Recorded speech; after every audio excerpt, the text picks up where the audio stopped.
Hello, everyone. It was hard for me to write this talk, and I've been reflecting about the last couple of years. And they've been hard. They've been really hard. They haven't been only hard for me, I'm sure. They've been hard on every one of you and everyone in the world. A pandemic, a virus we don't know anything about, people dying right, left, and center, seeing ignorance around us, and the loneliness, especially for us who live on our own, who don't have touch with a close family around us in big cities. The loneliness of this pandemic has crept into our hearts. It felt like darkness is everywhere, seeing people dying, hearing these stories everywhere. And it's hard to find light in this darkness in these 2 years of struggling. And I tried my best, and I'm a doctor, I'm a physician, and so my way of dealing with the darkness is to care, is to heal. So I volunteered in the ICU when our pandemic first hit, trying my best to think I'm doing something good. I would go there every day, see the patients, watching them, watching their bodies wither, trying every day to fix one organ, coming the next morning to find another organ has failed. It felt like a never-ending struggle. Nothing we could do could save them. And what was worse about that is, as doctors, they teach us to keep our distance a little, to build a wall. Those emotions don't penetrate it. That someone else is being touched. We are immune to what happens because we're objective. We don't have emotions. We don't get touched. But when you see someone who's your own age or younger on the bed, dying, withering every day, and you come next morning and you ask about them, and they're like, oh, he died at 2 a.m. Just one more number, just one more name missing from the world. It's hard to keep your distance. It's hard not to identify and think that could be me, or my brother, or my father, or my sister or nephew. And in this darkness, I also had to deal with my dad getting sick, having to care for him from his failing heart all the way across the globe. How do you get over this? How do you get over this darkness? How do you find light in this increasingly long, long night? It's not easy.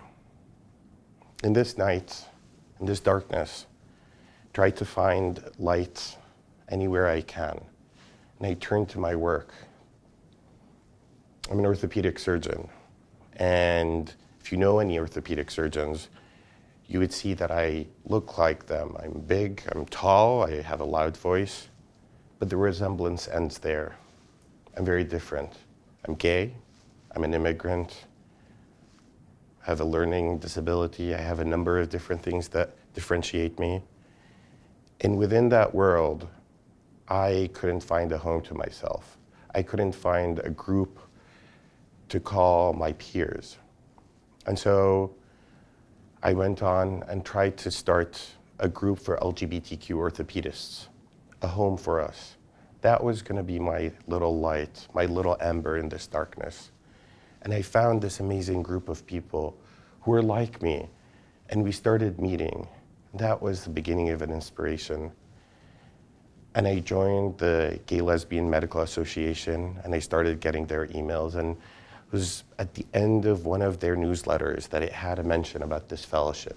It's called the Atlantic Fellowship for Health Equity. Seemed interesting and very aligned with what I'm doing. And as I read more, I got excited and I applied to it. I was excited I was gonna begin to change the world. And then my dad got sicker and I had to travel back to Jordan. And the time that was supposed to be dedicated towards bonding with my dad, helping him heal, was spent finding with my family. I love them. I love my family dearly, and I know they love me so much. but they couldn't understand why I, an orthopedic surgeon, a spine surgeon who had gone to all these wonderful schools, would risk associating our family's name with something like gay rights. Why I would waste my time and energy instead of doing fancy spine surgery, starting this organization that could damage our family's reputation. Why I had to answer all these questions, and I spent the time that I wanted to care with my dad. I spent it explaining why. Why does this matter? Why do I matter? It wasn't easy. And then the organization I was trying to start, Pride Orthopedics, we had called it. I was trying to make it happen, but increasingly, I was fighting with my board members. I wanted to control it. I wanted it to be a vehicle for my voice. I wanted to be heard through it. I wanted it to be my baby and my baby alone. I didn't want to listen to other people's voices. We had gotten to a stage where we were about 4 board members and we were trying to grow. And we were trying to figure out how to grow. And I had an idea of who to add on. And the other board members wanted to open it up, but I wanted it to be mine. I wanted it to be my choices. And I tried to control it. And I was fighting with them day and night. And every board meeting became hell because we were not progressing. We were not going anywhere. My ember of light that I was hoping to give me some light was fading, was dying. And then my fellowship, it was interesting. It was lovely. But I couldn't connect with people I couldn't touch. I couldn't open up. I couldn't share my heart with pictures on a computer. It was hard. And as I struggled through this, the ground fell off under me. My Baba passed away in between my hands. Tried so hard to save him. Flew a friend from all sorts of hospitals, did all these procedures, but I lost him. And my organization that I was trying to start was falling apart. And I didn't connect anymore with my fellowship. I walked away from my life. I didn't want to wake up. I lay on my couch, went to sleep and didn't want to wake up to a tomorrow that didn't have my Baba in it in the next morning, to an organization that refused to form itself, to a fellowship that didn't give me what I wanted. And I stayed there, didn't answer any emails, lay on my couch with my siblings, crying, watching TV, remembering stories of my dad, and eating, lots of eating. Turns out I eat my emotions. I had hit rock bottom. And then one day the rays of light came through the walls of perfection I had held in front of me to protect myself. I checked on Pride Orthopedics and I got this message from my vice president saying, I had not attended a single board meeting in a couple of months. And I got a message saying, we got this. You go spend time with your family. You were needed there. And I felt that in my heart. I knew that someone cared for me. That ray of light is what I needed in this dark, dark hour of my life. And they had done amazing things. It turns out that without me, the team had done every single aspect of what we wanted to do. It turns out I was slowing them down. This year, I took my first step towards becoming a leader. I didn't take it willingly. I was kicking and screaming and didn't want to go there. But I had to grow up. I had to learn how to let go. I had to learn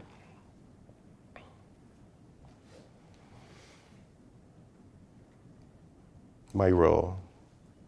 I had to learn that sometimes in order to let something grow, you need to loosen up a little. And I learned that my role in this organization was not to control everything. It was to inspire. It was to have a vision. And I learned that this organization's function is not to have a voice for me. It's not to be a vehicle for my voice. My job was to make sure that everyone's voice got heard, that this was a safe space for my board. I was trying to build a safe space for other people. And at the first beginning, you have to build a safe space for the people you're working with. I learned that my job is not to get all the work done, but to make sure that the work gets done. And I learned that having an amazing team around you that supports you, that tells you, that pushes against you when you're wrong, is key. Having that group of people, that peer group that gets you to grow and pushes you is key. And knowing when to step away out of your own way is also key. I turned back to my family. I decided that my dad's death should bring us together, not push us apart. I decided to love them into understanding me. I decided to be the heart for them and not give up. We had our differences. They didn't understand me. And I was indignant. I wanted to run away. I wanted to hop on a flight and go somewhere else, far away from anyone. But I knew that behind that hard closed door lies something really good. And so I got closer. I opened my heart to them. I listened even when their words hurt me. And I listened and I loved them. And we learned how to have a dialogue. Even when we didn't agree, I brought them into my perspective. I asked their advice. I told them why I needed to do this. And they saw me. They saw my human side. And they gave me their light that shone a little more light into my darkness. Realizing the assets you have already available to you and the support available to you is key. Inspired by all this change, I got off my couch at some point and caught the last email to Miami. As many of you know here, I had missed all communication for a while, and they were talking about us convening in Miami for our first time, meeting each other, touching each other maybe.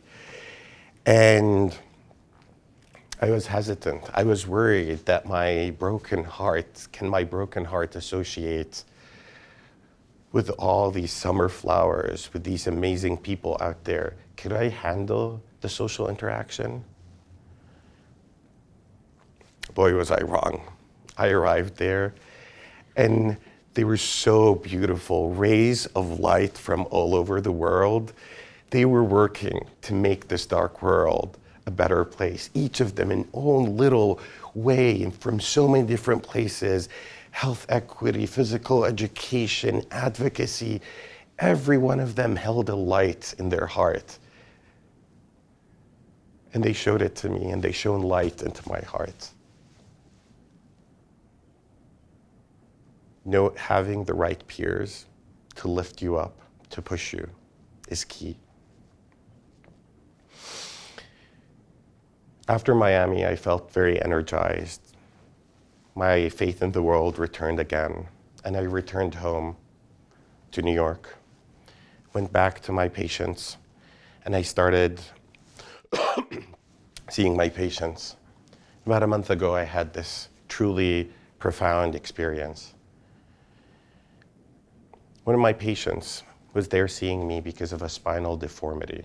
He was there with his mother, he's about 17. And as I was examining him, his reflexes were a little more active. He was a little more twitchy than normal. Now, you can have some spinal disorders or some compression of your spine that can cause this, but I suspected something else. I turned to him and I asked, "Are you anxious?" And without missing a beat, his mom turned to me and says, "He has anxiety, he has ADHD, and he has depression." And in her voice, you could hear the weight of the world on her shoulders. And I looked at that kid, And I saw myself. I saw my anxiety, my shame, my depression. I turned to the kids, and I sat on my chair, and I held his hands and asked him to look in my eye. He didn't want to look into someone's eye because he was so shy. And I said to him, I too have anxiety. I too have ADHD. And I too have been depressed. I want you to know that it's going to be okay, that you're going to figure out a way to get over this. Look at me. I turned out to be okay. I knew at that moment that what that child needed is not the perfectly manicured vision of a doctor who sought for his vision. That kid needed to connect with the human side of me, the broken, the humble, the flawed. And you could hear in the room the silence. And I know that what I had done for that kid is more than any surgery I could have ever done for him. Sometimes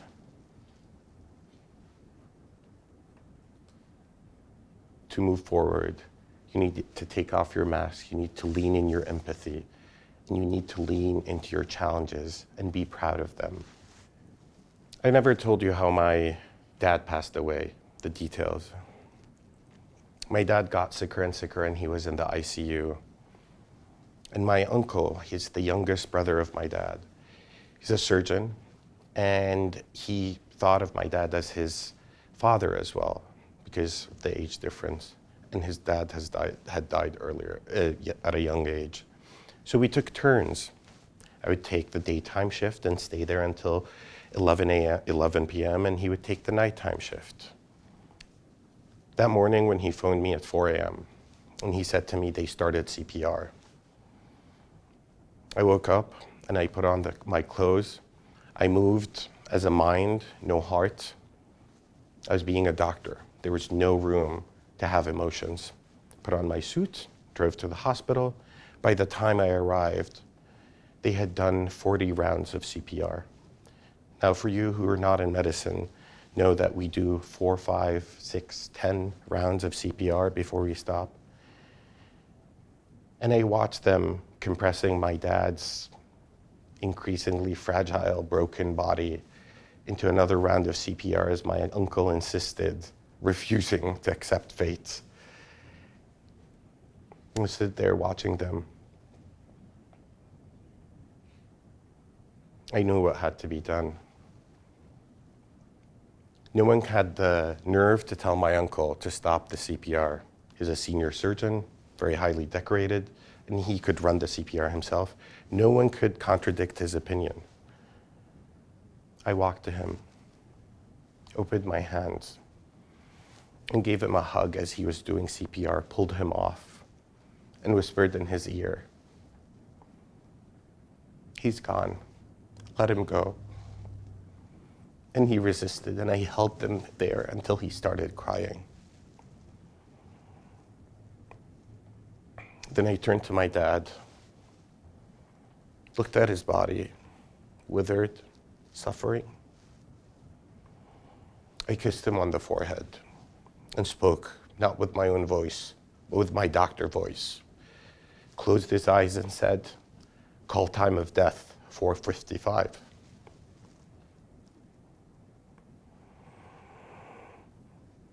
Sometimes to move on is to let go. It's to find a safe space. My uncle needed that. I could do that for my uncle in a way that I hadn't been able to do for myself, as Kate didn't know how to do for her own self. This year has been hard, but I have grown and have learned so much.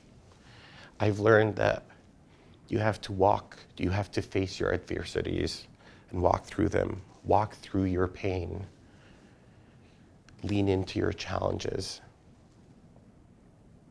That is your first step. on the way to becoming a health equity leader. But that's just the first step, because at every single moment, it'll become more complex, and you will have to grow in order to keep up with the demands for a more complex world, for a more complex leadership role. Being the Buddha in a cave is easy. There's no one to disrupt you. But the pathway to enlightenment, to leadership, passes through the cacophony of humanity, the noise and the annoyance and the disturbance and the wonderful light and darkness of our human society. And you have to work with it. You have to work with them at every level, on every day. If you want to lead, you have to keep growing and keep leaning in. Thank you.